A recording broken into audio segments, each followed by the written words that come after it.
So we are here at the Lily Channel. Yay. And it's almost Veterans Day, so by the time that you are listening to this, it'll probably be Veterans Day. And we wanted to thank everybody for their service wherever you've been sent to, and especially the families of veterans. Absolutely. I mean, that's the big thing for this episode, is the impact it's had on the veterans' families, not just the one who served, because the families end up serving in some way. Yep.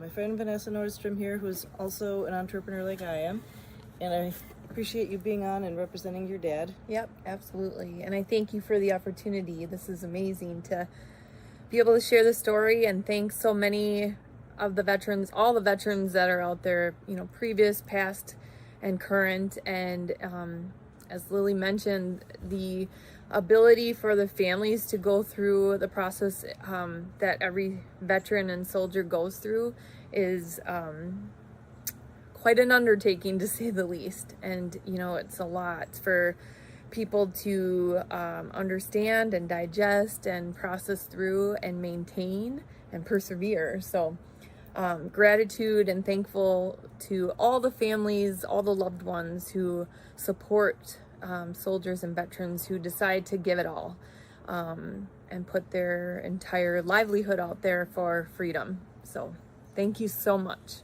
Yeah, and think of the families that are doing that nowadays. I just want to adjust it so that we don't look like we're cut off there. Thank you.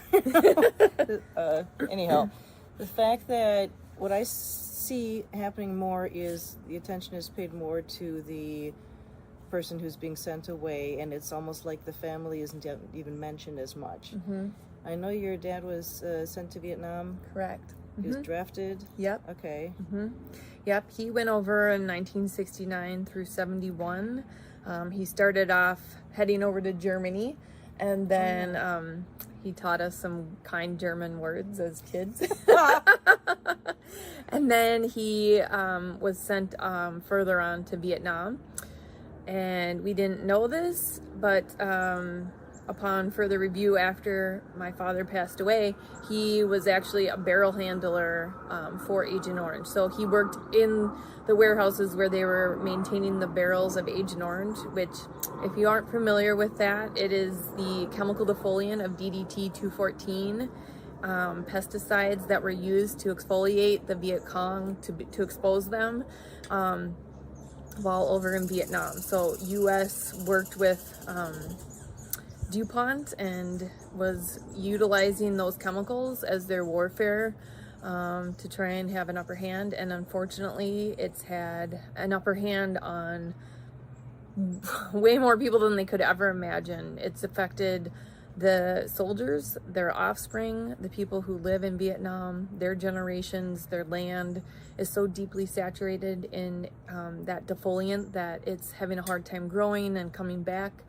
So, it's quite the history when you look back at the Vietnam War. And there was, all these young people, teenagers. I can't even imagine going over as a 19, 18, 19, 20-year-old and having, first of all, no idea why you're even being sent over, because in all honesty, there was a challenging question of should the U.S. be in Vietnam.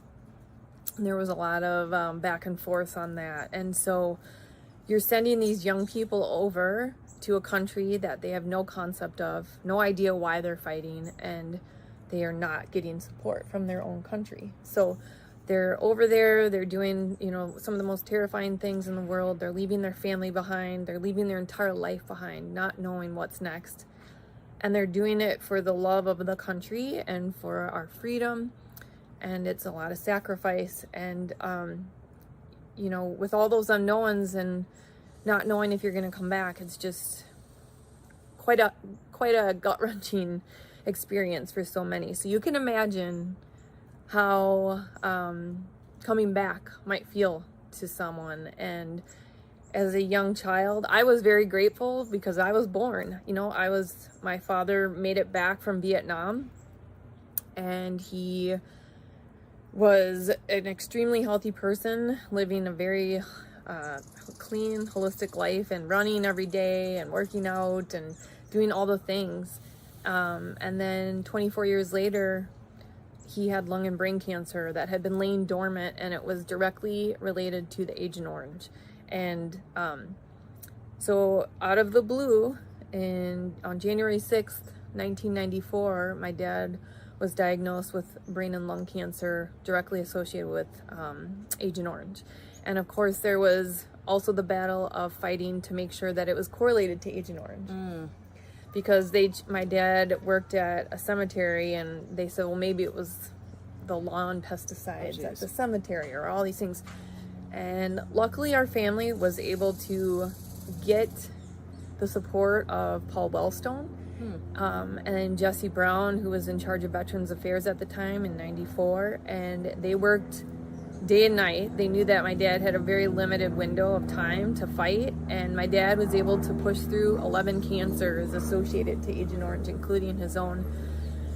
And you know, it was just like this amazing push, and we got all these letters from Congress, and you know, President Clinton wrote us, and everyone congratulating us on getting these, you know, pushing to get these resources for veterans so that they could have claims submitted and approved and get benefits and support the family, you know, if the veteran passed away, and also correlating to make it 100% service connected. Because initially, if, you know, a soldier was over fighting a war and there was chemical warfare or, you know, effects that were detrimental that didn't kill them in war, but they came back and were affected later, it usually was kind of a situation where they wouldn't correlate it to service.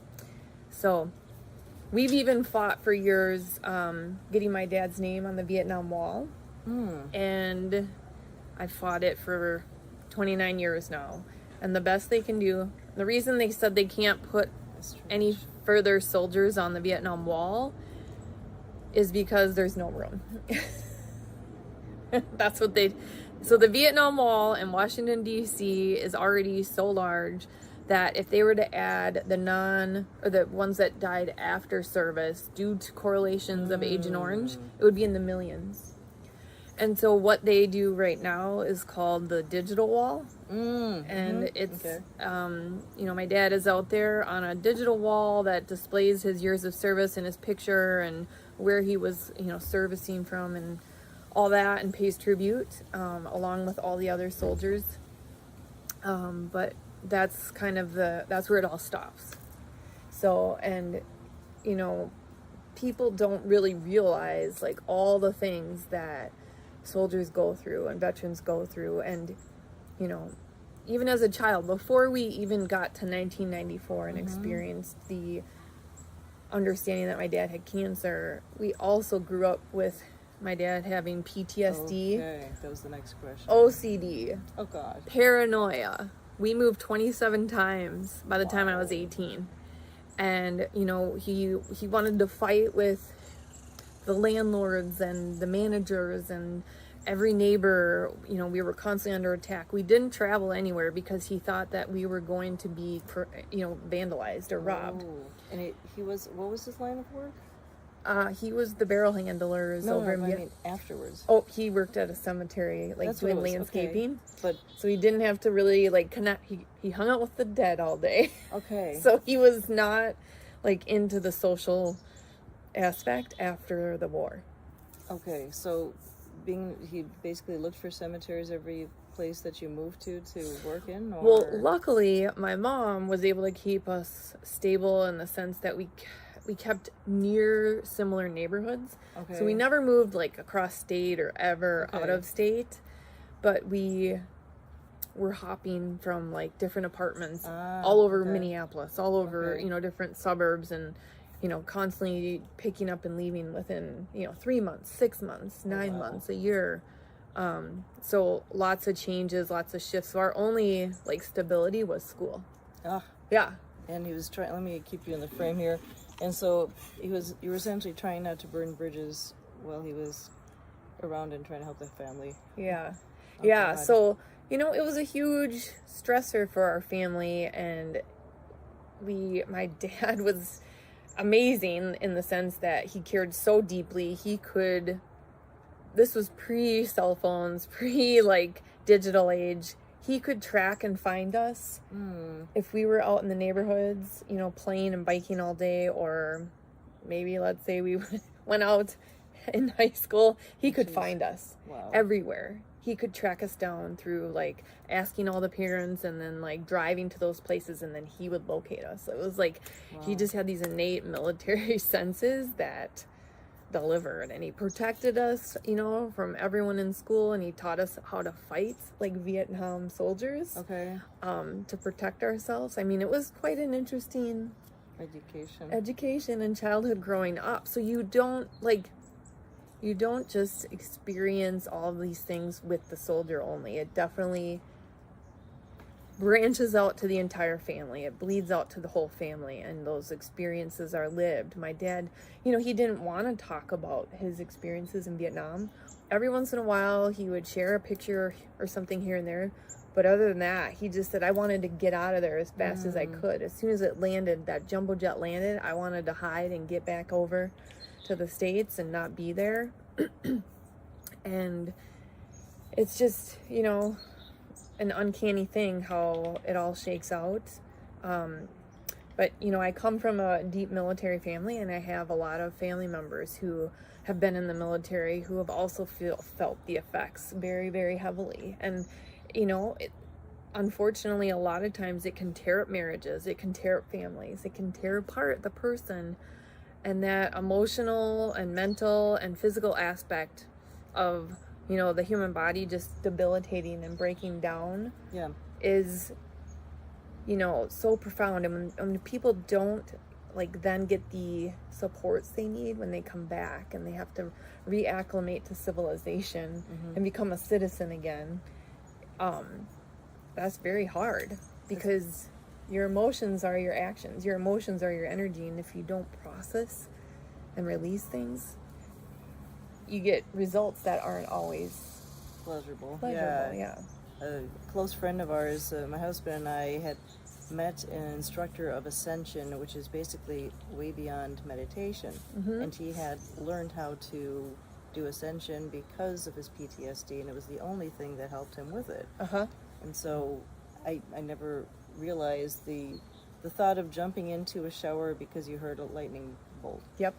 And the list goes on, but thankfully people have come up with ways to manage the emotions, and that was one thing I wanted to bring Vanessa on here for, was because she has made it her career to be more holistic in her healthcare approaches with people. I mean, if you got Agent Orange, turns out that it gets into your genetics, and you can pass it on to your kids, so that if they're trying to have kids, they might want to be checked to see if they have it or not, because it really messes with you.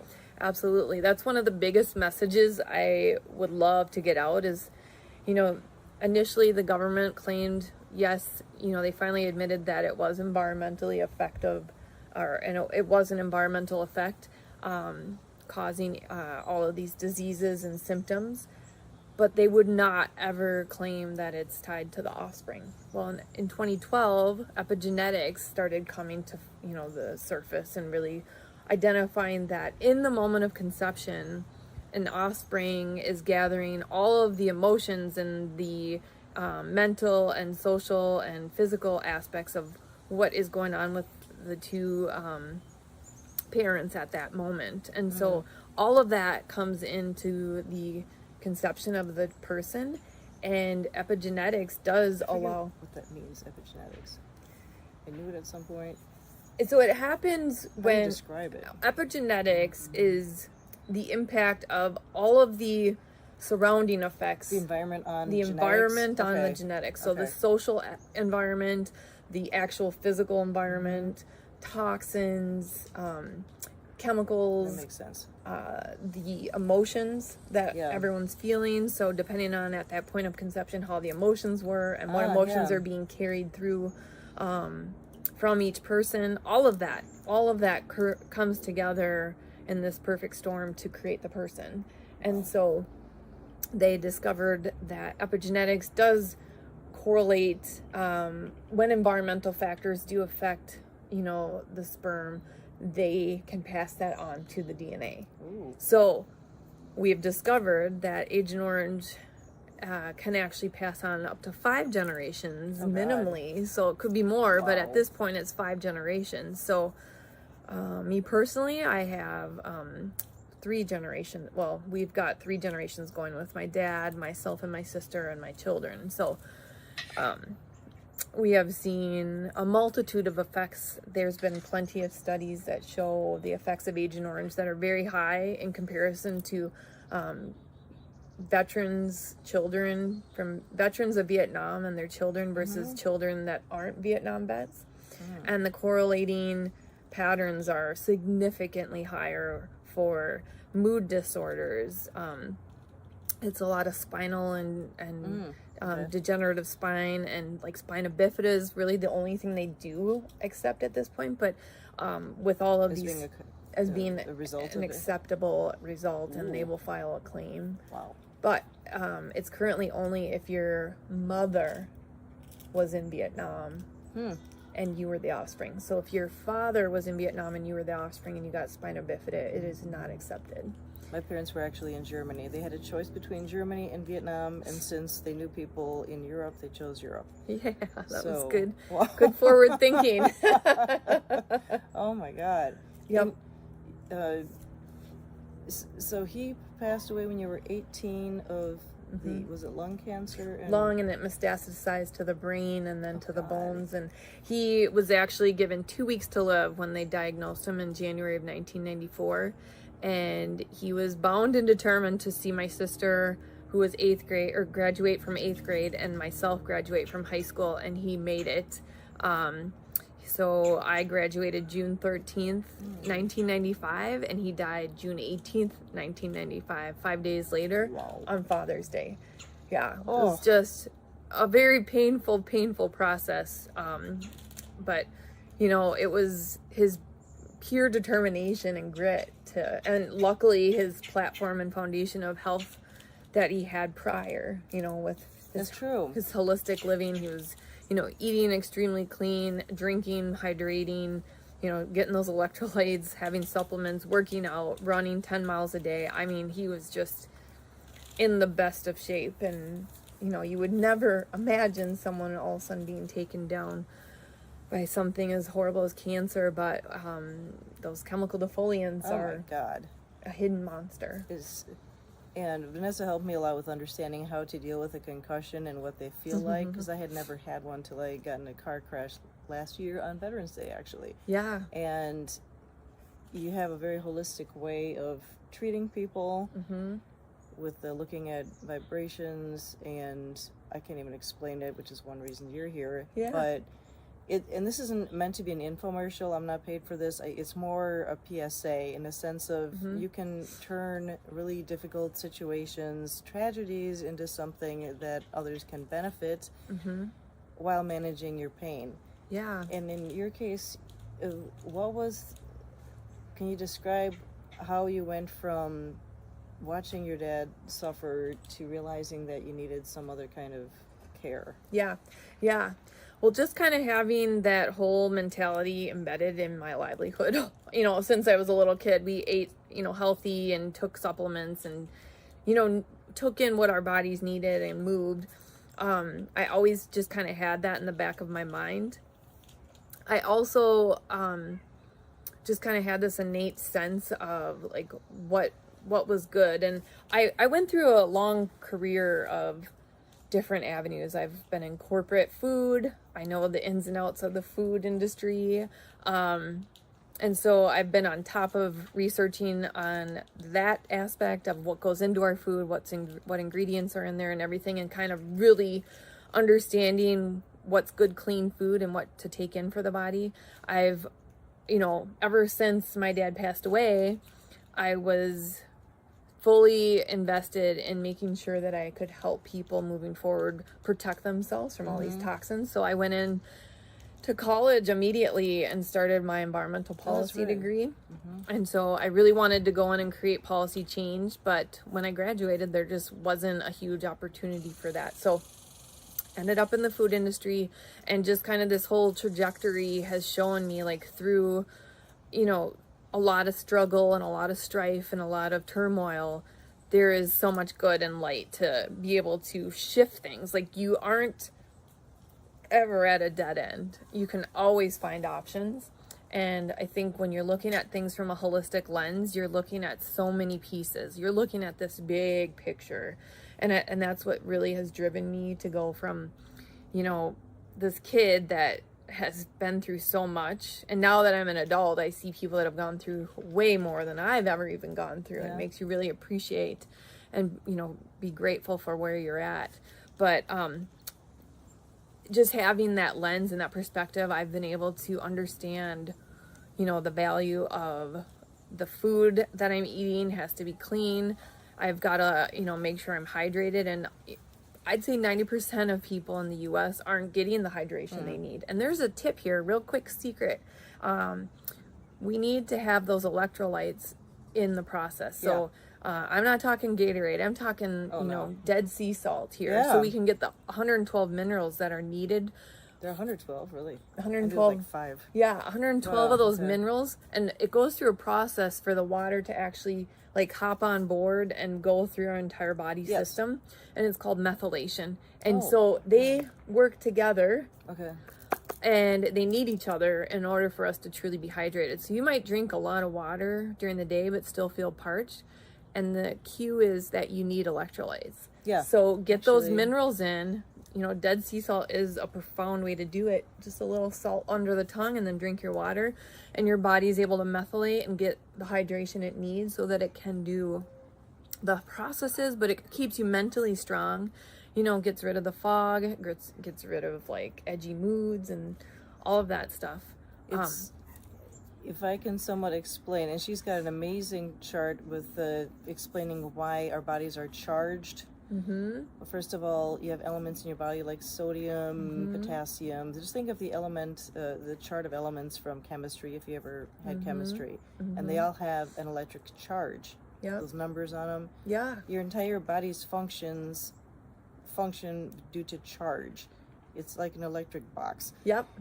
Your heart beating is an electric function, meaning you need the electric differences for it to function. And the minerals in the salt are what give it that. So when you're feeling sluggish, it's because you're low on the minerals. And if you don't have the fluid in it, then your blood is not moving as well because blood is mostly water. Right. So did that make sense? Awesome. Yeah, exactly. And so that's just kind of like the upfront preliminary stuff. And everyone's always trying to figure out the, recipe for the perfect mix for, okay, am I getting enough sleep? Am I getting hydration? Am I eating clean? Am I moving? And kind of making sure that they're hitting those 4. But as Lily just mentioned, we're all electrical beings, and this energetic charge is fundamental in our body's processes. And so just as we can have a fritz in an electrical storm, or we can have a fritz in our wiring for our computers or whatever, our bodies do the same. And so when we get these gaps or these blips where the energy is like woo, and we have kind of an upset, the opportunity to use frequencies can help balance those tones and get them back in balance so that the body can function the way it's supposed to. So kind of going back to my story, long story short, I, have kind of gone through this long trajectory, gathered all these tools and brought it all in to really hone in on exactly, how do we get back to self? You go into war and you go into these social interactions and you go into businesses and you do all these things in life and they change you from, who you were as a kid. How do you get back to your authentic self? And the work that I do allows you to release imbalances and, bring back the balance that your body's seeking, because our innate bodies are very well at healing themselves. They just have to get some of the barriers out of the way that come in all the time from, things that come from social media, things that come from our food systems, things that come from the toxins coming through the air and the water and the ground and all of that. Even the clothes that we wear, if we're not wearing cottons and linens and wools, which are high frequency. Wool and linen is a 5,000 frequency. cotton's 100, people are 70 hertz frequencies. When we look at wearing polyesters and nylons and spandex and, you know, all these chemically derived fabrics, they are actually at a 15 and death is a 10. So like, oh God, yeah. You can imagine Wow.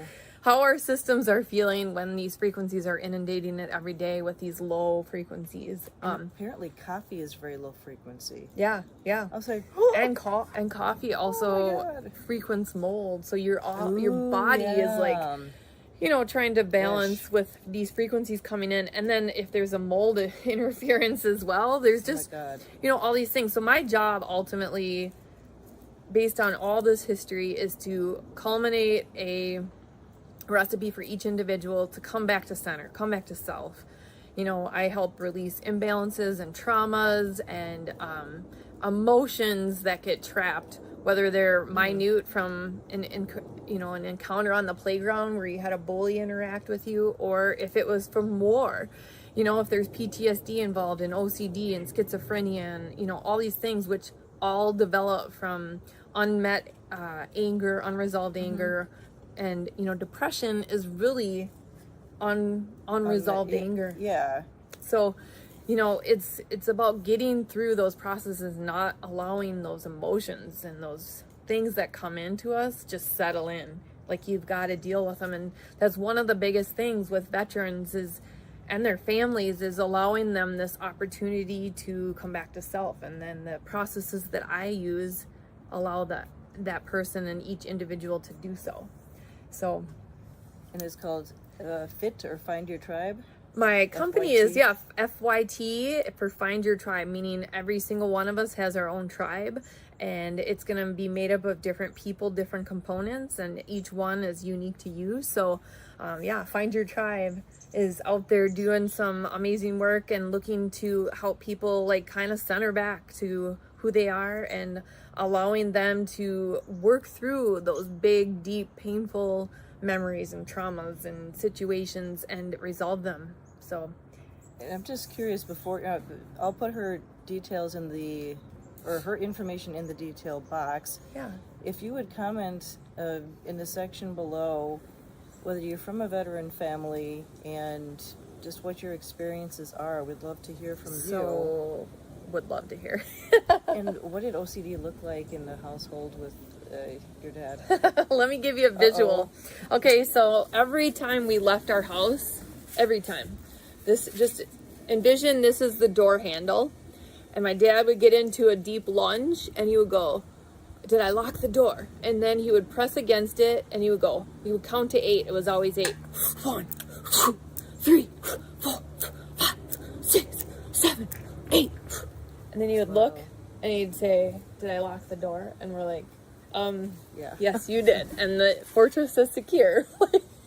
So Wow. that is just one thing. Or I do it twice for the record, but yeah, well, that's good. And then he always thought, you know, a stove was on, a fire was burning in the house.